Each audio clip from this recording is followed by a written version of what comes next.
Today at 5, more details emerging after another deadly shooting, this time in Ames, Iowa. What prompted last night's tragic events coming up. And in an effort to combat crime in local neighborhoods, we hear from the founder of Guardians of the Neighborhood to see what they're doing to help. And new changes for the upcoming primary elections in Iowa. What you need to know ahead of Tuesday. Your News at 5 starts now.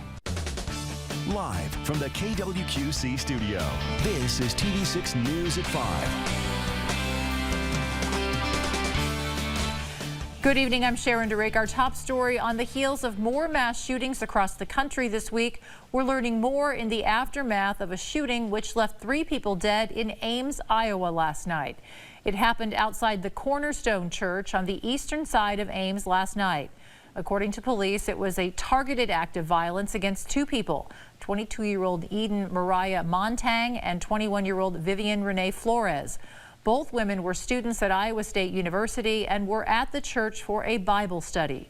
Police say the shooter was 33-year-old Jonathan Whitlatch, who had a previous relationship with one of those killed. He took his own life at the scene. Today, Story County Sheriff Paul Fitzgerald called the situation tragic, but saying it could have been even more tragic if Whitlatch went inside the church. This was a situation that could have unfolded much more tragically had this just been a random act of violence. There was over 80 students in the auditorium at Bible study, and if he'd have found his way inside the church with that intent, it would have been much more tragic than what we have today. This is something where the female and he had just broken up from a relationship, and because of that breakup is what caused the charges to be filed by the Ames Police Department. A third person with the 2 women was unharmed during the incident. Fitzgerald also said they were investigating the shooting, taking several items of evidence from Whitlatch's home. A TV6 update: the suspect in a Moline shooting in April is now in the custody of U.S. Marshals in California. 23-year-old Edgar Alonzo Rosales was wanted on attempted murder charges in connection to a shooting on River Drive in Moline on April 24th, allegedly shooting a man in the leg, causing serious injuries.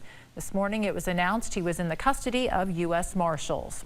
Rock Island police have made another arrest in a 2021 murder investigation. 21-year-old Seth Washington from Moline was arrested today in Rock Island and charged with first-degree murder over the shooting death of 18-year-old Keelan Sims of Moline in May of 2021. Police previously arrested 26-year-old Mason Davis last year in connection to Sims' death. He is still awaiting trial on a first-degree murder charge. An update to a story we told you earlier this week out of Cedar Rapids regarding the suspected murder of a 22-year-old woman by Cedar Rapids man Arthur Flowers. Police made over 90 visits to the home where Flowers lived over the span of 5 years before 22-year-old Emily Leonard died in the home. Flowers is suspected of beating her to death with a wooden board. One aspect that's come under scrutiny is why Flowers was able to remain in the residence despite so many calls, with the mayor of Cedar Rapids saying they need to reevaluate what constitutes a nuisance property. I expect the council will have conversations about this particular incident and ways that we can evaluate the current process and potential ways to be better. She said it's a delicate balance because the city does want to protect victims of crime. Flowers' trial is set to start on June 28th. An update on a fatal fire in Cascade, Iowa. Dubuque County Sheriffs identified 39-year-old Christian Wagner as the person who died Wednesday night in a building fire. The damages to the building are estimated around $80,000. However, police say no foul play is suspected at this time. After a noticeable rise in local crime, 2 Milan neighbors put their heads together and decided to create a Facebook watch group called Guardians of the Neighborhood. But that group was taken by the community and expanded into something much larger and broader than just solving crime. We've had people that have been recluses or kind of shut-ins that's been assisted.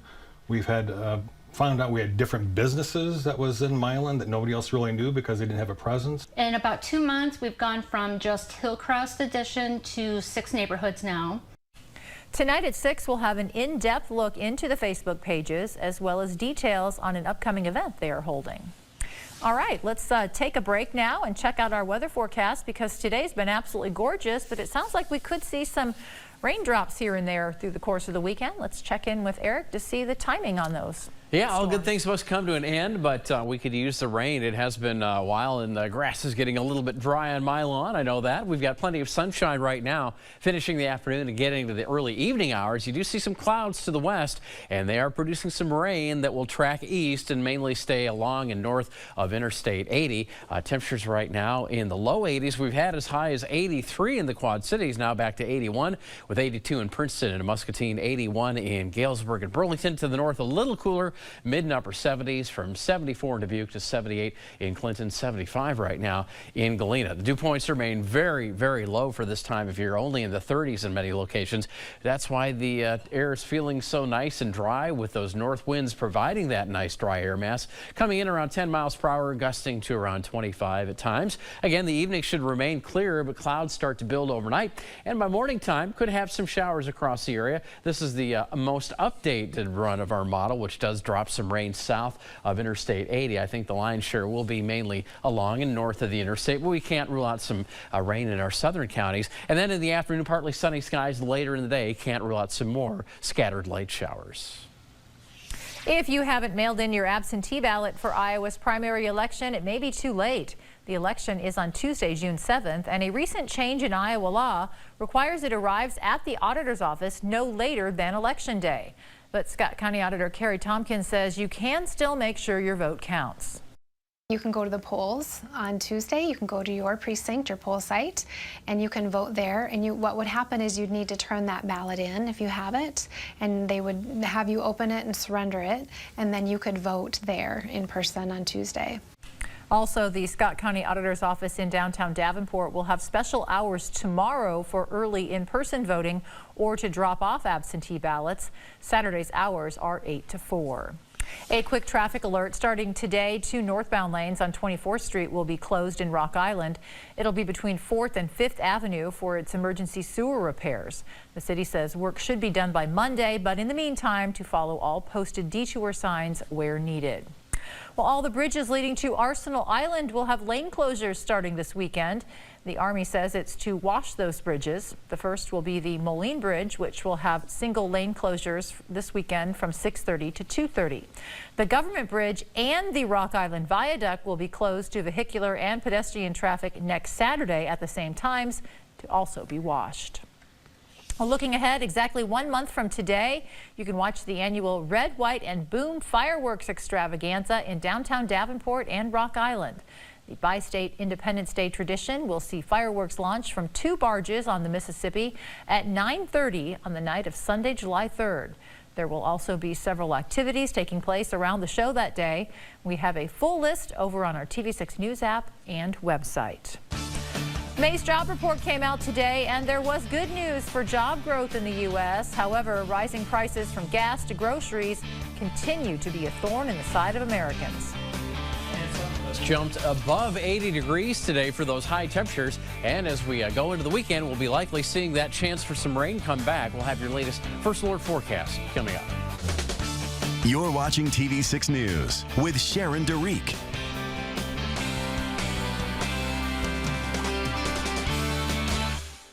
The pain at the pump continues to get worse. The national average set another record today. Prices also rose in our area. In the Iowa QCA, the average per gallon is now $4.42, up 7 cents from yesterday. The state average is just over $4.49 a gallon. The Illinois QCA saw prices go up 4 cents from Thursday, closing in on $5 a gallon now at $4.96. The state of Illinois average is over $5.31. In better economic news, the president is touting a report showing strong job growth. The numbers were much better than expected, but as NBC's Susan McGinnis reports, Americans' attention should be elsewhere. President Biden today delivering an upbeat message on the job front. The job market is the strongest it's been since just after World War II. New numbers show the U.S. added 390,000 jobs in May, the 17th gain in a row. The president shining a spotlight on one economic bright spot, while Americans' perception of the economy could lie elsewhere in the prices they're paying for everything. Inflation now at a 4-decade high. Let's see, $76. Look at that. That's terrible. That's horrible. Americans heading into another weekend facing new records at the gas pump. The national average now $4.71 a gallon. 8 states paying more than $5. California crossing the $6 a gallon mark. One gas station in L.A., $8.05 a gallon. And there's no denying that high prices, particularly around gasoline and food, are a real problem for people. To help ease the pain, President Biden reportedly planning a diplomatic trip to Saudi Arabia later this month. The kingdom denying repeated U.S. requests to pump more oil, and relations chilly between the two nations after the killing of Washington Post journalist Jamal Khashoggi. I think the president is making a decision based on the needs of the United States at the moment. Some hope from OPEC nations and some U.S. allies who have agreed to a modest hike in oil exports. To Americans watching prices skyrocket, any help can't come soon enough. In Washington, Susan McGinnis, NBC News. All right, we have a very beautiful day in progress out there and a nice evening coming up as well. But what about the weekend? Eric Maitland will let us know coming up in our First Alert forecast. And now, your First Alert forecast with Chief Meteorologist Eric Maitland. Tropical storm Alex has begun hammering the southern coastline of Florida today. This is a live look at Key West, Florida, where you can see the rain has been pouring down over parts of the area all day long. Managers in Public Works in South Florida say they've been working to make sure residents are prepared for what might come this year. And boy, it's a wet one out there, Eric, and it's windy as well. We're cleaning out the drains. We've been doing that for the last few days, of course. I mean, in time to start the hurricane season, we clean out the drains really well. We're constantly cleaning. We know the low-lying areas. We tell folks if you don't feel comfortable, move your cars. So some torrential rains in that area today. Yeah, and I've been watching some of the webcams from down there, and it's just what you would imagine. Very heavy rain, persistent rain, and it's going to keep going into the night. We'll track what could become Alex here, and I'm surprised it's not been named Alex yet because the winds minimum for a tropical storm 39 miles per hour. Right now we've got reports of 40 mile per hour winds, so should be getting named any moment now. Yeah, does it have a track yet? Do you know where it's going to hit? Yeah, it looks like it's going to cross through the Florida Peninsula. Really, about the southern half of the Florida Peninsula is going to be inundated by some very heavy rain as we go through our Friday night and into Saturday. Here you see the radar, and boy, right over Key West right now, which is right about there. They've got some very heavy rain. Also up toward areas between about Fort Myers and Naples, getting some pretty pounding rain right now. As we take a look at the track, first of all, let's give you some of the information. As of 4 o'clock, moving to the northeast at just 7 miles per hour, so it's going to have time to really rain itself out on all of this land that is just at about sea level. Winds at 40 miles per hour. I mean, tropical cyclone or tropical storm begins at 39 miles per hour, so I'm surprised I haven't tagged it with the name Alex yet. 50 mile per hour gust southwest of Fort Myers by about 300 miles. Here's the track by Saturday at 2 a.m. That's just later tonight. It should be making landfall somewhere very close to the Fort Myers area, but look at these whites. That's extremely heavy rainfall on our rainfall chart here, and that's where the heavy rain will be, just to the right of the track. By about 2 o'clock Saturday afternoon, the center of the storm will already be off the east coast of Florida after leaving anywhere from 4 to 12 inches of rain, the heavier rain, just to the south of the track there. And then it goes out to sea, and by Sunday it won't be much of a weather impact to anybody, because out in the open ocean, everybody will be able to avoid it. Hey, back at home, we got cloudy skies coming our way. Daybreak showers for Saturday, mainly along and north of Interstate 80. Some partly sunny skies in the afternoon, and then later in the afternoon toward the evening, can't rule out some scattered showers. Storms early on Sunday, then maybe some leftover rain later in the evening. Next week, mid-70s with those off and on rain chances. So your Saturday high 79, 80 on Sunday. We'll time out that rain in just a moment. First of all, our clear skies will be replaced by some cloud cover later this evening and into tonight when the rain starts to fall toward daybreak. And again, as we time everything out, here come the overnight clouds. By morning, most of the rain probably along and north of Interstate 80. This latest model run has shifted some of that rain south. We'll see. Even if you start out your Saturday with some rain, it's not going to last long. Partly sunny skies to mostly cloudy skies in the afternoon. And then, of course, later in the afternoon, you saw some green popping up on the map for the chance of some scattered showers. Highs in the upper 70s, mid and upper 70s, with those dew points staying low enough to keep those feels-like temperatures right there along with the actual air temperatures. Now, for Sunday, we'll watch a decay decaying line of thunderstorms make its way into the area. So we start the day wet, and then in the afternoon and evening we could see some more scattered showers, and there's another round of showers and thunderstorms that comes in late Sunday and then into Monday as we kick off next week with some rain chances for at least the first day of the week, first day of the work week. By Tuesday we're dry. 55 tonight, becoming mostly cloudy, some rain north in the morning. 79 your Saturday high. The morning rain will end, partly sunny skies in the afternoon. That could give way to some scattered showers later in the day. And as we look at your 7-day forecast, after 80 Sunday and some more humidity after the morning rain, we're back to the mid-70s next week. Rain chances Monday, Wednesday, and Friday. Next at 5, the cast from a surgery that helped save a baseball pitcher's career, why it's now in the hands of the Smithsonian Institute. Tommy John. When most baseball fans hear the name, they think of a surgery performed in an effort to save a pitcher's career. Nearly 50 years after the first surgery, Tommy John is donating the cast he wore following the first-of-a-kind medical procedure to the world's largest museum.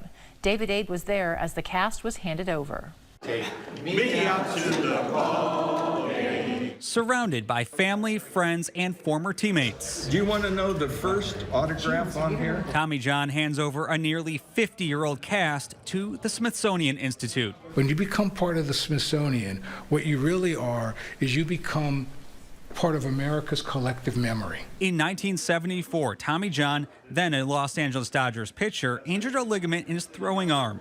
Back then, the injury meant his baseball career was over, so it seemed. Dodgers Dr. Frank Jobe made history by surgically reconstructing John's ligament, saving his career. 1974, I took a step, had no idea where I was going. But all of a sudden, Dr. Jobe gave me a flashlight, and I found my way home. I asked Steve Garvey, John's former Dodgers teammate, about watching Tommy John's recovery from the cutting-edge surgery. But it was one step at a time to the point where he could go back and throw again. And then could he sustain it? And lo and behold, he sustained it for 288 wins and what I think is a Hall of Fame career. The ligament reconstruction is now commonly known as Tommy John surgery and is credited with helping save hundreds of athletic careers. It's 1, 2, 3 strikes, you're out at the old ball game. Smithsonian Institute officials tell us Tommy John's cast will be part of the entertainment and sports history collections here at the Museum of American History. They say, however, there are currently no plans to display the cast. In Washington, I'm David Aid. All right, Eric has one last look at our forecast headed into the weekend when we come back. You're watching TV6 News. Well, I hate to see the sun setting on this one in a few hours. It's been a beautiful day with highs in the low 80s. Tonight we're back to the mid-50s with a light wind from the east, and our skies become mostly cloudy. That east wind will be enough to keep it from raining until around daybreak, and most of that rain will be along and north of Interstate 80. If you're south of I-80, I'm not going to completely rule out the chance for some at least light, if not moderate showers briefly as we kick off the day. Then after that rain ends, we'll be partly sunny for the balance of the morning and much of the afternoon, with some scattered showers coming in the late afternoon and evening. 79 are high, and take a look at the highs from north to south, mid 60s to low 80s. Another pretty nice day. All right, not a wash up. Nightly news is next.